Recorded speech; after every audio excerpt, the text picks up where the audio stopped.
Karoline Leavitt just got destroyed on Fox News by their own host. It's one of the most embarrassing defenses of presidential, quote, corruption we've ever seen. But before we get to the meltdown, let's start with Senator Chris Murphy laying out exactly what's at stake. Well, let's be clear about what this trip is all about. This is President Trump's corruption tour of the Middle East. He is going to the Gulf in order to collect tribute.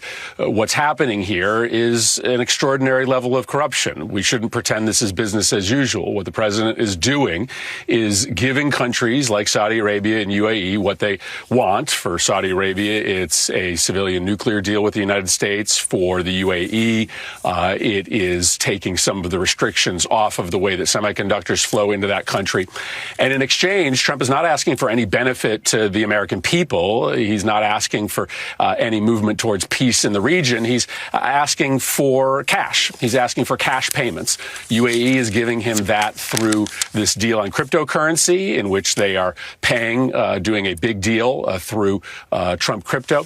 And of course, we just found out this weekend that Qatar is going to be giving Donald Trump a plane. Welcome to the, quote, Trump International Corruption Tour, now boarding for Riyadh, Abu Dhabi, and whatever kingdom wants to toss him a check. He's not brokering peace. He's brokering crypto deals. He's not demanding reforms. He's demanding tribute. Like some orange medieval warlord in a necktie. Need a nuclear deal? Some semiconductor favors? No problem. Just bring a fat crypto bag and maybe toss in a jet. Because what's a presidency without a personal $400 million Sky Palace? And the best part, Trump wants you to believe this has nothing to do with him personally. Hang tight, because this story, it only gets shadier from here. Later, also including our lovely Karoline. Has Qatar asked for anything in exchange for that $400 million luxury jumbo jet? And how can the American people be so sure that they will not in the future? Well, I think what happens with the plane is that, we're very disappointed that it's taking Boeing so long to build a new Air Force One. We have an Air Force One that's 40 years old.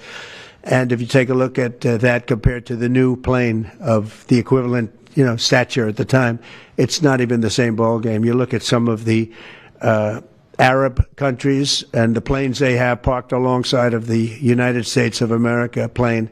It's like from a different planet. And it's close to 40 years old, might be more than 40 years old now. Instead of answering whether Qatar expects anything in return for a $400 million flying mansion, Trump starts rambling about airplane age like he's reviewing Antique Roadshow Aviation Edition. Apparently, the real crime here isn't corruption, it's that other countries have shinier jets. Trump sounds less like a president, more like a guy jealous of the neighbor's new car. No talk of ethics, no talk of influence, just why don't I have the cooler plane? And buckle up, because believe it or not, this answer isn't even close to being over. When I first came in, I signed an order to get it built. I took it over from the Obama administration. They had originally agreed. I got the price down much lower. And then when the election didn't exactly work out the way that it should have, a lot of work was not done on the plane because a lot of people didn't know. They made change orders that were so stupid, so ridiculous. And it ended up being a total mess, a real mess. And when I came back, I said, by the way, what's going on with the Boeings that are coming in? Well, sir, they're way behind. And they're way behind. They were way behind.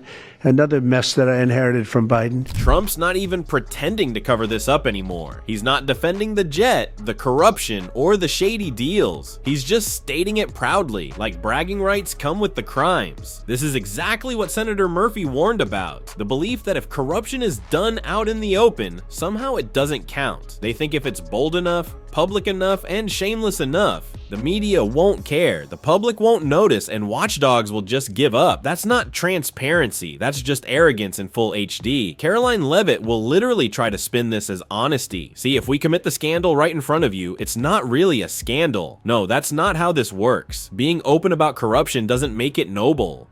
It makes it worse. And the Trump team, they're daring us to stop them. They're laughing at accountability. They're daring the press, the public, and even their own party to call them out. Well, somebody finally did, and surprisingly, it came from inside the MAGA media machine. Take a look at how Fox News cornered Karoline Leavitt, and trust me, she did not see it coming. Clarify that Qatar is giving us a new Air Force One as a personal gift to President Trump. Are they gifting it to the country? What could you tell us about this luxury liner that looks like a hotel in the air?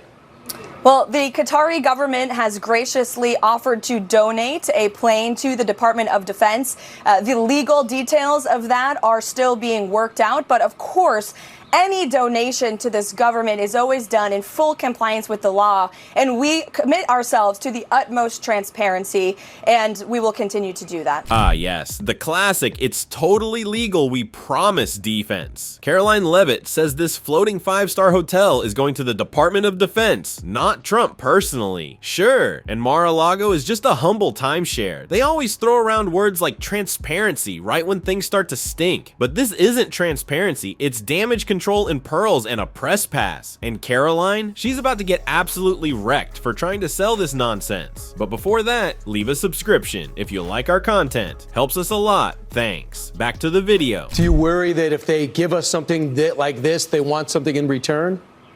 Absolutely not, because they know President Trump and they know he only works with the interests of the American public in mind. When even Brian Kilmeade, full-time Trump cheerleader, is raising his eyebrows, you know it's bad. He's practically begging her, are we seriously pretending there's no strings attached? And Karoline, she responds with a straight face that Trump only acts in the public's interest. Right. And I'm the king of Qatar. Let's be clear, this is not just a gift. This plane needs to be refitted, secured, and souped up to serve as Air Force One. That takes time, that takes taxpayer money. And guess who's footing the bill to get it ready? We are. You really think Trump won't spend his whole second term making sure this flying palace is prepped and polished to become his retirement toy? And all that legal transparency Karoline keeps promising. Reviewed by Pam Bondi, the same person who lobbied for Qatar. This is not oversight. This is a loyalty club. It's all nonsense. It doesn't hold up, and it's unraveling fast, especially with what's happening inside the DOJ. Just watch. Jamie Raskin is about to lay it all out in the next clip. The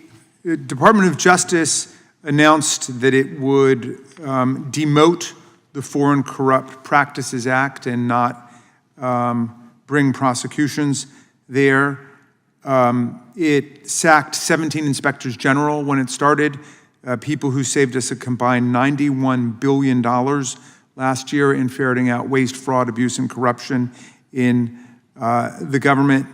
It pulled the plug on the corruption prosecution of Mayor Adams in New York after Mayor Adams agreed to engage in a political alliance with Donald Trump, which then prompted the resignation ultimately of 6 or 7 attorneys, including the U.S. Attorney for the Southern District, Danielle Sassoon, who was a conservative Federalist Society lawyer and a Republican. Her number 2 also quit, saying that you'd have to be a fool or a coward to give in to this kind of pressure. Then they decimated the Public Integrity Unit. They dismantled the kleptocracy unit in Department of Justice.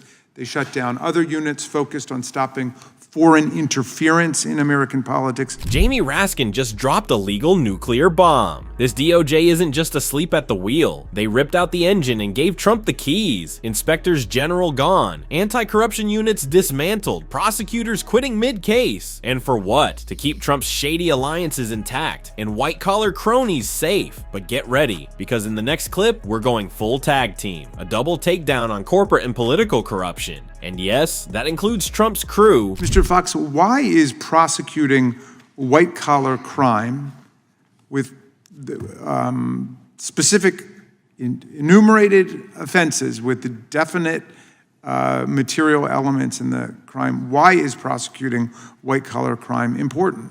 Yeah, so I looked, it seems like there's about maybe 7% or give or take of crimes that DOJ prosecutes. It seems like that will fall under the white-collar category. I think, there's a lot of the work that the federal government prosecutes are things that far exceed the doctrine of enumerated powers, or things that the federal government has absolutely zero business getting involved in. I think white-collar crime is one that arguably can fall under the ambit of the federal government, and it's something that is important to, discourage political corruption, make sure that people are, being prosecuted because the Department of Justice has evidence that they committed a crime, and they're not being prosecuted because of, what their political views are, or that they're not being let off because of what their political views are. People don't trust a system that targets people or that ignores people based upon the views they espouse or the people they support. This is the part Trump's team never wants people to hear. White-collar crimes aren't victimless. When ignored, they unravel public trust, let the rich rewrite the rules, and open the floodgates to political corruption. Trump's DOJ isn't just soft on these crimes, it's actively protecting them. Fox is saying it clearly. A justice system that plays favorites destroys its own credibility. And this isn't just about a few shady deals. It's about the long-term damage to democracy. And guess what? This conversation is just heating up. Now they're about to expose the real consequences of Trump's, quote, corruption spiral. So do you think that undermines public trust in the justice system? Oh, dramatically. It sends out the message that we have this two-track system, one for people who engage in kind of the run-of-the-mill state law crimes like assault or theft or robbery, and then one for white-collar criminals in the government or in corporations or in politics who are able to get away with it if they know the president or they know the right person. Yeah, I think that's right. And also goes back to the question Ranking Member McBath asked, which is, about are they going to target people who they know will fight back versus won't or won't have the resources to? So I think, that's all very related there. Yeah. Have you studied the whole question of whether there is systematic inclusion of a mens rea requirement, so we're not putting people in jail for most regulatory offenses? Yeah, so a lot of regulatory offenses, and frankly also a lot of statutory crimes, don't include a mens rea. The theft charge that I talked about before in the Moore and Mansell case, if I were to take Mr. Canaparo's water bottle and give it to Professor Turley, we're on federal property, technically I could be charged. That's preposterous. No reasonable person would ever think that's theft, but without an actual explanation as to what theft is that I actually intended to, take his wallet and bring it home with me, people would, they would absolutely, fall victim to these types of prosecutions, which dramatically undermines trust in the system. Yeah, I understand that the chairman and I think Ms. McBath have this Count the Crimes Act, which suggests that we don't even know how many crimes we have. This is what happens when the justice system becomes a punchline, and Pam Bondi is the setup. Pam Bondi isn't America's Attorney General. She's Donald Trump's personal TV lawyer, and her job isn't justice, it's cable news propaganda. Merrick Garland didn't show up on MSNBC to push Biden's agenda, but Bondi, she basically has her own show on Fox dedicated to spinning, deflecting, and tearing down the DOJ on Trump's behalf. It's not just corrupt, it's shameless. And that's the entire point. They want you to stop caring, to normalize it, to accept that the president gets a media mouthpiece while everyone else plays by the rules. Here you can find the next video, click on it and subscribe. See you soon.